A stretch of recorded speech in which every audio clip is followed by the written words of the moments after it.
Bien, vamos a hacer un pequeño examen, ¿sí? Evaluación, ¿sí? ¿Están listos? Quiz. Vamos a hacer el siguiente ejercicio. Yo esta semana estuve meditando sobre la parábola del hijo pródigo. Y yo conozco esa parábola. ¿Cuántos conocen esa parábola del hijo pródigo? Sí, creo que muchos la conocemos, ¿cierto? Pero esta semana yo dije, bueno, yo quiero verla desde otro punto de vista, porque por lo general yo la veía desde el punto de vista desde el hijo, ¿sí? Y que yo soy el hijo perdido y que tengo que ir a Dios. Pero como ahora yo ya soy padre, entonces esta semana yo estuve viendo esta parábola desde el punto de vista ¿de cuál? Del padre, ¿cierto? Como lo que soy ahorita ya con mi hija, ¿sí? Y Dios me enseñó aquellas verdades que había en esta parábola. Pregunta, esta es la pregunta de evaluación. Lo que esta semana yo experimenté, ¿eso fue una revelación, una inspiración o una iluminación? ¿Cuál de las tres fue la que es la verdadera? Primero piénselo y luego responde. Esta semana estuve meditando sobre la parábola del hijo pródigo, todos la conocemos, ¿cierto? Y Dios me mostró algunos aspectos que no había tenido presente antes en esta parábola.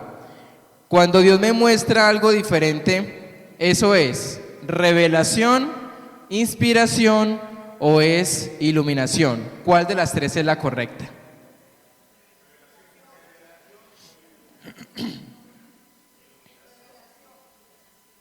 Uy, mejor dicho, tenemos que volver entonces atrás porque tenemos que tener muy claro esto, amados, ¿sí? Muy, muy claro. ¿Qué es lo que nos dice revelación? Revelación es que Dios ya se mostró, ¿sí? Dios decide decir, yo no quiero estar oculto, sino que yo decido mostrarme a quienes, a los hombres, ¿sí?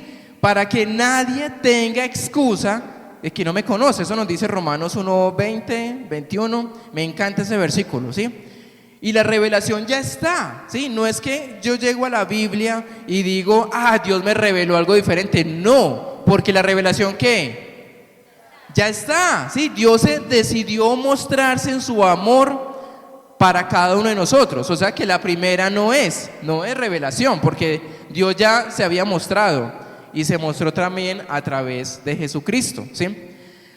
La segunda, inspiración. ¿Será inspiración? Es que Dios me inspiró a ir a ese texto. ¿Por qué no es inspiración? ¿Alguien quisiera compartir?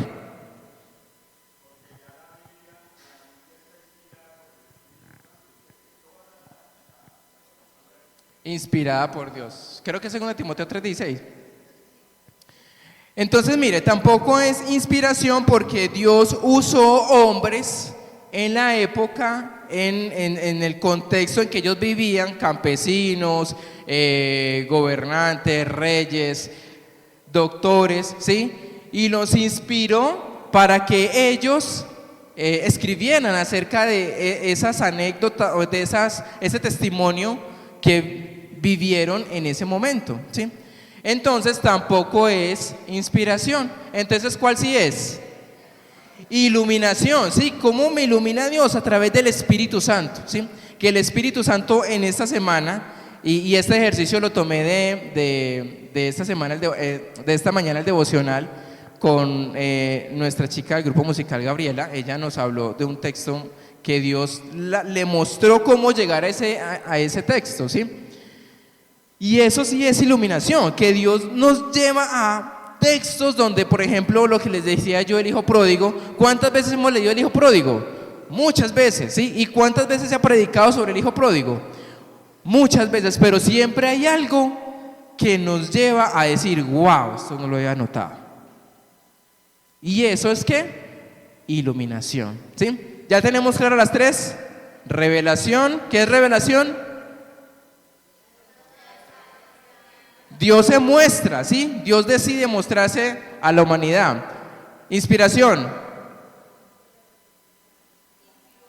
Inspiró a hombres para que escribieran y poder nosotros tener ahora la Biblia. E iluminación es lo que el Espíritu Santo hace en nosotros para poder mostrarnos aquellas verdades. Claro, esos 3 puntos, es muy importante, amados, que tengamos esos 3 puntos muy claves, porque hoy en día se están levantando falsas doctrinas, ¿sí? Decir, es que Dios me reveló. Venga, ¿cómo así que Dios me reveló? ¿Sí? Si es que la revelación ya está, ¿sí? Entonces, tener cuidado con esos términos. Y la semana pasada Alejo estuvo hablando sobre la evidencia externa acerca de la Biblia. Yo voy a hablar en esta mañana sobre el segundo punto, que es la evidencia interna. ¿Sí? ¿Todos tienen allí sus hojas? Vayan allí a sus hojas. Dice: la evidencia interna indica que la Biblia es un libro único, ¿sí? ¿Y por qué es un libro único? Porque la mayoría de los hechos descritos en la Biblia provienen de la narración de testigos ¿qué? Presenciales, ¿sí? ¿Qué es un testigo en un tribunal? ¿Alguien clave qué pasó? ¿O vio o qué? O escuchó, ¿cierto? Y esa persona es clave para la fiscalía o para la defensa o para lo otro, para saber que esa persona lo que está diciendo, ¿qué está diciendo? La verdad, ¿cierto? Inclusive en el tribunal, cuando van a confesar o a decir algo, ¿sobre qué fundamento lo ponen?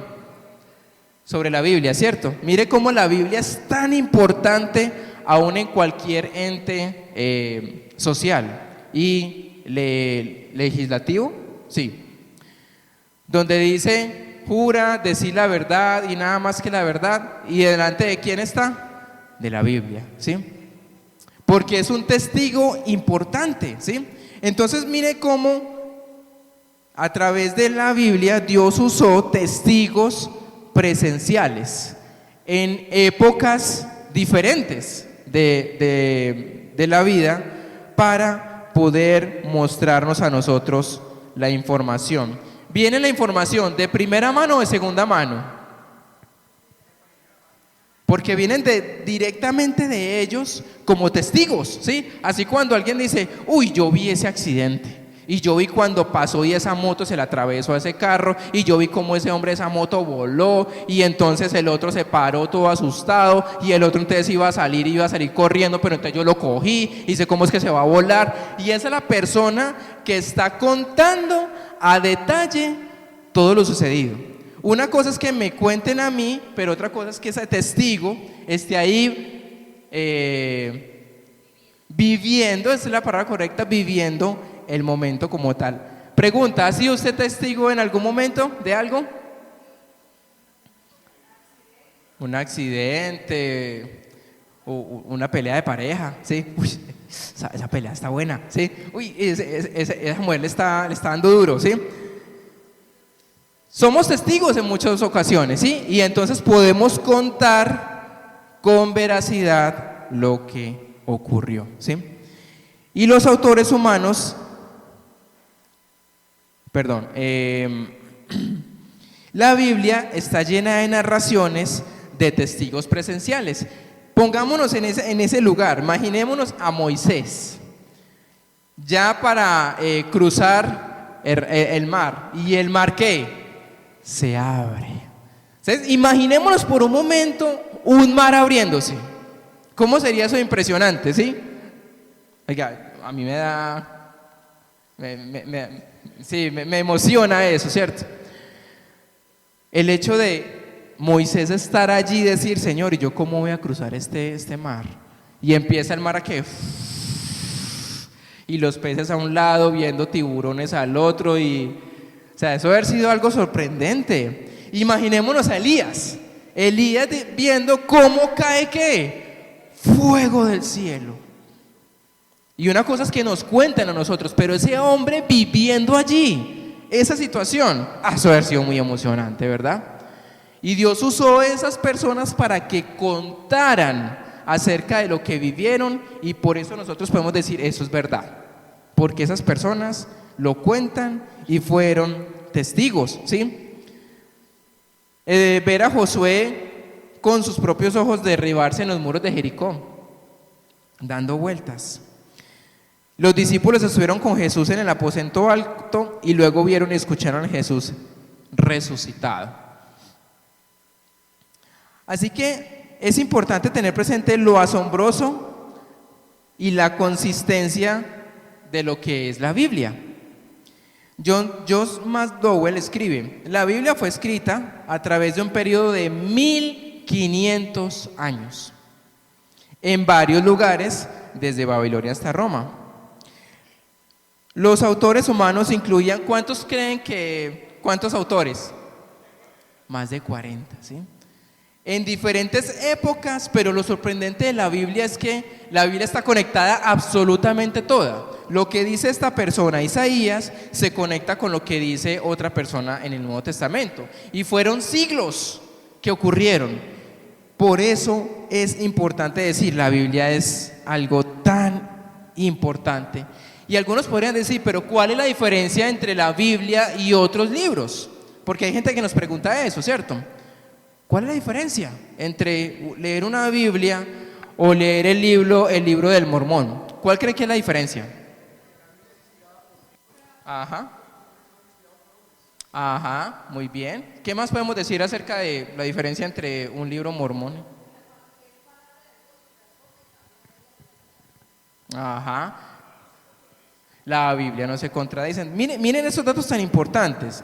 La Biblia ha sido traducida de 24,000 copias, las cuales han sido vistas por millones de personas y ha transformado vidas.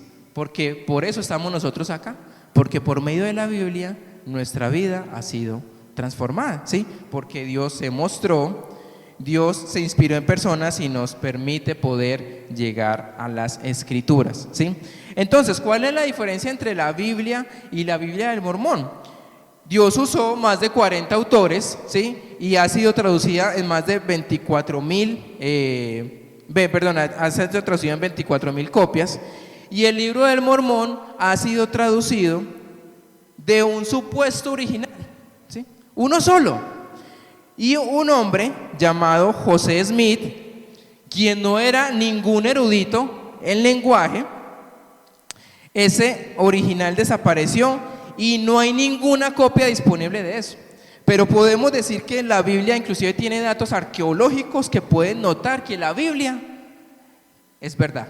Y ocurrió lo que ocurrió. La Biblia fue escrita en más de 40 autores diferentes, abarcando más de 50 generaciones y 3 continentes. La Biblia habla con congruencia respecto a todos los asuntos de la fe. ¿Qué es la diferencia de la Biblia al Corán? ¿Quién escribió el Corán? ¿Alguien sabe? Ajá, muy bien, ¿sí? ¿Cuál es la diferencia entre la Biblia y el Corán? El Corán son los escritos y registros de un hombre, realizados en un solo lugar y momento histórico, y difiere de la historia registrada en el Antiguo y el Nuevo Testamento. En cambio, la Biblia provee una solución específica al problema del pecado del hombre y se enfoca en la obra verificable de Dios en la historia. ¿Qué es la diferencia de la Biblia entre las escrituras hindúes? La escritura hindú dice que todos los caminos conducen ¿a quién? A Dios, ¿sí? Lo que tome está bien, eso lo va a llevar a Dios. ¿Pero qué dice la Biblia? El camino, la verdad y la Biblia. Desde el Antiguo Testamento hasta el Nuevo Testamento se está hablando de ese camino. Entonces, miren lo importante que es la Biblia. Y por eso deberíamos atesorarla, deberíamos amarla. Deberíamos cada día decir, vea, es que lo que Dios nos muestra acá es tan importante para nosotros, porque el Dios Todopoderoso decidió darse a conocer a nosotros, a pesar de nuestra humanidad y de nuestro pecado.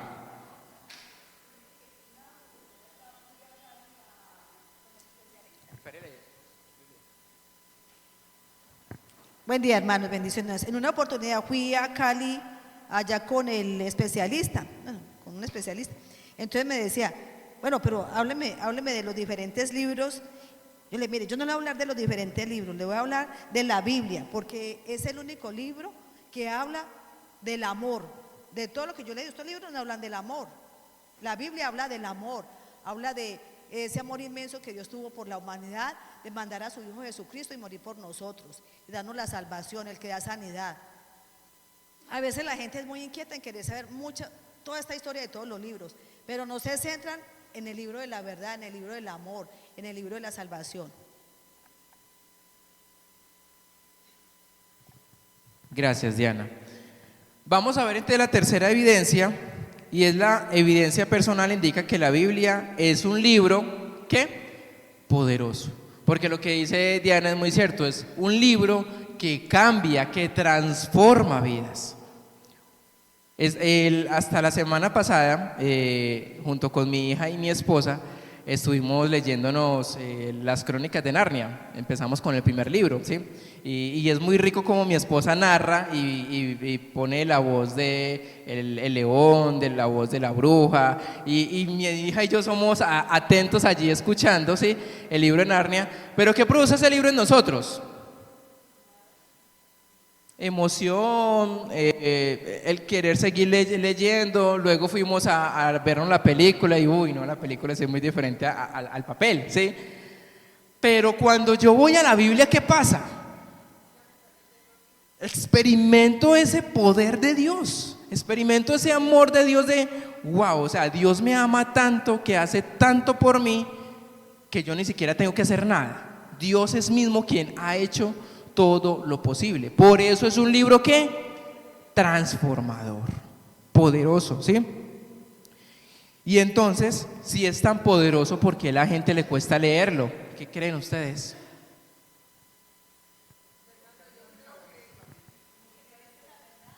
Yo creo que lo que cuesta estudiar o leer la Biblia es porque nos confronta. Ella nos está leyendo cómo somos nosotros y eso no gusta, porque el ser humano siempre espera ser reconocido y no que le muestren todos sus errores y sus fallas y la imperfección que tienen. Porque la Biblia que muestra nuestro pecado. ¿Sí? José iba a decir, Elber. Decía yo que también hay un antagonista que no está interesado en que el hombre se participe de ese bien, ¿sí? Para mí, o sea, normalmente uno le dice a la gente, usted lee la palabra y dice, no la entiendo. Entonces, yo entiendo que tenemos un velo que no se quiere que se quite, porque se sabe el beneficio tan grande que le va a causar al hombre. Y Merceditas también iba a opinar de algo. Hay personas que no les ha llegado el momento, porque uno, por ejemplo, yo a mi hermana le hablo y ella me dice, no me hable. Entonces, y por supuesto van a la Biblia y no encuentran como nada inspirador o nada así. No es el tiempo para que esa persona lo lea. Bien, vamos a ver el siguiente ejercicio. Allí en sus mesas, allí van a la página 3, donde dice preguntas de discusión, ¿sí? Vayan allá a la página 3, ¿sí? Preguntas de discusión, creo que es la última parte, ¿sí? Y vamos entonces, allí en las mesas, vamos a compartir esa primera pregunta, ¿sí? La primera pregunta, creo, si no estoy mal, dice que ¿cuál es su versículo como favorito, especial? ¿Y por qué lo hace especial para cada uno? No sé si estoy bien en esa pregunta.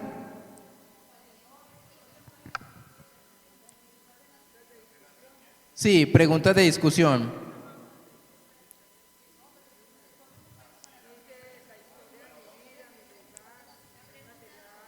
¿Es la pregunta 2? Es la pregunta 2, ¿sí?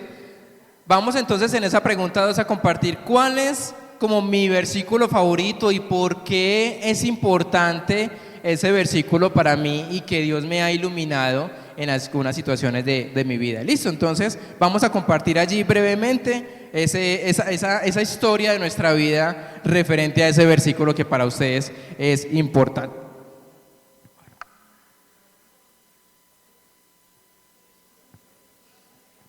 Si están solitos o solitas en una mesa, háganse con otra persona en otra mesa y que podamos compartir este tiempo de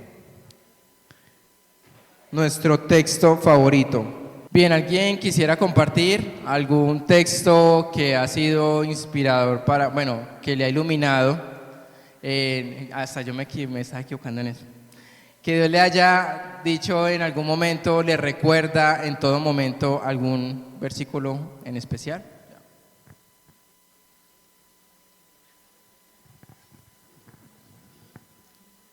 Pues a mí durante toda mi vida, desde hace más o menos unos 30 y pico de años, hubo un hombre que me dijo, Javier, ¿vos en quién tenés puestos los ojos? Léete Hebreos 12:2. Puesto los ojos en Jesús, el autor y consumador de la fe. Ese ha sido para mí en la vida cristiana mi caballito de batalla para nunca fijar mis ojos en algo que no sea mi Señor Jesucristo. ¿Alguien más quisiera compartir? Pastor, aquí refiriéndose a la misma palabra, lo que estamos estudiando, uno de los versículos que siempre me ha impactado y me ayuda en muchas ocasiones, Josué 1 del 8 al 9. Y se lo voy a leer textualmente para que veamos lo que dice. Dice, el 8 dice, nunca se apartará de tu boca este libro de la ley, sino que de día y de noche meditarás en él, para que guardes y hagas conforme a todo lo que en él está escrito, porque entonces harás prosperar tu camino y todo te saldrá bien. El 9 dice, mira que te mando que te esfuerces y seas valiente, no temas ni desmayes, porque Jehová tu Dios estará contigo donde quiera que vayas. Entonces podemos ver acá que es algo que Josué escribe y vemos que se refiere directamente a la palabra y que el estudio de la palabra, aplicar la palabra a nuestras vidas no es algo fácil, porque él dice allí, el mismo Dios le dice, esfuérzate y sé valiente, porque lo que te viene no es fácil. Entonces lo que le decía yo a la hermana acá, el libro de Josué es un libro que desde principio a fin es un libro donde él libra muchas batallas, pero él sabe en quién ha creído, él sabe en quién tiene sus ojos puestos, como lo decía el hermano ahorita, en ese otro versículo. Él sabe que él depende de Dios, porque él perdió, si mal no recuerdo, perdió una sola batalla en lo que él dice en ese libro. ¿Pero por qué? Porque allá había un pecado, había algo que no estaba bien, pero es importante que nosotros confiemos y dependamos de su palabra y que apliquemos su palabra, entonces que nosotros día y de noche meditemos en su palabra, porque eso nos va a ayudar. ¿Y qué va a pasar? Él nos dice que Él estará con nosotros hasta el fin de nuestros días, que siempre nos va a comer, pero que nosotros debemos ser obedientes a lo que Él nos manda a hacer, a lo que Él nos dice. Entonces nosotros debemos aplicar lo que dice su palabra a nuestra vida, es algo muy importante. Perdón, pastor, y algo que le decía yo, que día a día nosotros tenemos batalla que librar, pero si nosotros estamos con Dios o Dios está de nuestro lado, sabemos que Dios nos va a ayudar a salir de toda esa batalla como hizo con Josué. Gracias, Diana. Hermanos, bendiciones. Mira que hay un versículo bien hermoso que me gusta, que es Isaías 49:15, que dice, se olvidará la mujer de lo que dio a luz para dejar de compadecerse del hijo de su vientre. Aunque olvide ella, yo nunca me olvidaré de ti. Mira que los que estamos casados y tienen hijos, o sobre todo nosotras las mujeres, tenemos nuestros hijos 9 meses en el vientre, y muchas veces la mujer no deja a su hijo, lo regala, dice, no, qué pereza, pero hay mujeres que pues tienen amor y misericordia por sus hijos y pues los aman. Pero acá en este caso hay un ejemplo muy claro de que para la humanidad, aunque nosotros estemos casados, nuestro esposo nos puede olvidar, o nuestra esposita, nuestros hermanos, nuestros familiares, nuestros propios hermanos de la iglesia nos pueden olvidar, pero esta palabra que sella los corazones para todos nosotros es recordar que Él nunca nos va a olvidar, y ese paralelo que hace entre la mujer embarazada y el amor de Él es maravilloso.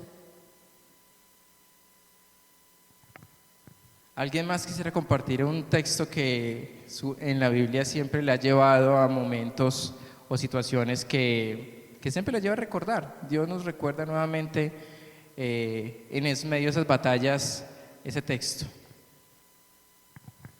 Pues a ver, hermanos, buenos días. A mí me llena mucho esta Esta lectura que hay en Filipenses 2:5. Dice, haya pues en vosotros este sentir que hubo también en Cristo Jesús, el cual siendo en forma de Dios no estimó el ser igual a Dios como cosa que aferrarse, sino que se despojó a sí mismo tomando forma de siervo, hecho semejante a los hombres, y estando en la condición de hombre, se humilló a sí mismo, haciéndose obediente hasta la muerte y muerte de cruz. Y el versículo 9 me impacta mucho porque dice, por lo cual Dios también le exaltó hasta lo sumo y le dio un nombre que es sobre todo nombre. Aquí está hablando de Jesucristo. Para que en el nombre de Jesús se doble toda rodilla de los que están en los cielos y en la tierra y debajo de la tierra, y toda lengua confiese que Jesucristo es el Señor, para gloria de Dios Padre. Entonces aquí nos hace resaltar algo muy importante. Dice, Él siendo en forma de Dios, no estimó el ser igual a Dios como cosa que aferrarse. Nos está enseñando humildad. Dice, y se despojó de toda esa riqueza que el Señor tiene, tomando forma de siervo, hecho semejante a los hombres. Entonces esto me impacta mucho porque el Señor nos enseña a ser humildes y a creer en Él y esperar en Él. Y dice muy claro, y toda lengua y toda rodilla se doblará y confesará que Él es el Señor. Eso es algo muy importante. Hay un texto de Isaías 41:10. Ese texto me ha acompañado a mí durante el ministerio, cuando Dios me llama al ministerio pastoral. Me permite este texto, y es Isaías 41:10. No temas, porque yo estoy contigo, no desmayes, porque yo soy tu Dios que te esfuerzo, siempre te ayudaré, siempre te sustentaré con la diestra de mi justicia. Y cuando vienen momentos difíciles en el ministerio, cuando vienen situaciones en que yo digo, no voy a ser capaz, ¿sí? Dios me dice, no temas, porque yo estoy contigo, no desmayes, sigue adelante. Y ese texto como que trae otra vez a mí aliento, seguir. Y en nosotros hay textos así, que traen en nosotros ese aliento, esa fortaleza, y puede que los hayamos leído muchas veces, puede que otras personas no los hayan leído, pero eso hace característica la Biblia, que la Biblia es un libro único, ¿cierto? Y la Biblia es un libro, ¿qué? Poderoso, porque transforma vidas. Y como es un libro único, poderoso, nosotros ahora somos testigos ante ¿quiénes? Familiares, vecinos, compañeros de trabajo, ¿sí? De estudio, en todo lado somos testigos, ¿sí? Y la gente nos va a ver a nosotros y va a decir, yo quiero entonces conocer de Dios, porque esa persona busca de Dios y lee la palabra y es coherente con lo que lee y con lo que hace. Así mismo entonces deberíamos nosotros cada día poder tener, ser claros de la riqueza que tenemos de la Biblia, ¿sí? La Biblia es algo muy importante para nosotros. Y no como decíamos la semana pasada, que hay personas que tienen la Biblia en el Salmo 91, ¿sí? Como un amuleto y está toda polvorienta, pero solo el Salmo 91 porque, el Señor es mi abrigo, ¿sí? Y ese es mi fortaleza y mi amparo, ¿sí? No, que esté desgastada, pero porque la estamos rayando, porque la llevamos para toda parte, porque estamos en ese proceso de conocer a Dios por medio de su palabra. Padre, en esta mañana te damos muchas gracias. Gracias por tu palabra, gracias Señor porque tu palabra es verdad y creemos que esa palabra es verdad para nosotros. Gracias Señor porque tú te has mostrado a cada uno de nosotros y nos permites poder conocerte. Nadie tiene excusa de decir que no te conoce, porque tú te has revelado a la humanidad y has inspirado a hombres y a mujeres también para que nosotros conozcamos la verdad, conozcamos la realidad de nuestro pecado, conozcamos la verdad quién es Jesús y conozcamos la solución frente al pecado, y es poder tener una relación nuevamente contigo y disfrutar de una vida eterna. Gracias porque la Biblia nos muestra de principio a fin tu plan, tu propósito en la humanidad y en cada uno de nosotros. Y gracias porque cuando nos acercamos a tu palabra, tú nos iluminas, tú traes a nosotros textos que traen tanto refrigerio, tanto un bálsamo en medio de nuestras situaciones difíciles, en medio de nuestros tiempos de batallas, porque libramos situaciones de enfermedad, de crisis económica, situación con los hijos, de pareja, situaciones que no somos ajenos a cualquier persona. Pero llegamos a la Escritura y tú nos hablas, porque la Biblia es poder, poder para cambiar, para transformar, para cambiar nuestra manera de pensar y de vivir. Y te damos muchas gracias por cada una de esas personas que se dejaron inspirar, por cada una de esas personas que escribieron esos hechos importantes donde traen a nosotros también alegría y trae el deseo de cada vez más buscarte a ti. Gracias, Señor, por la Biblia, y permítenos cada día atesorarla, amarla y emocionarnos cada día cuando vamos a tu Escritura, porque eres tú hablando a nuestras vidas de forma directa. Y gracias te damos, Señor, por esto. En el nombre de Jesús oramos. Amén.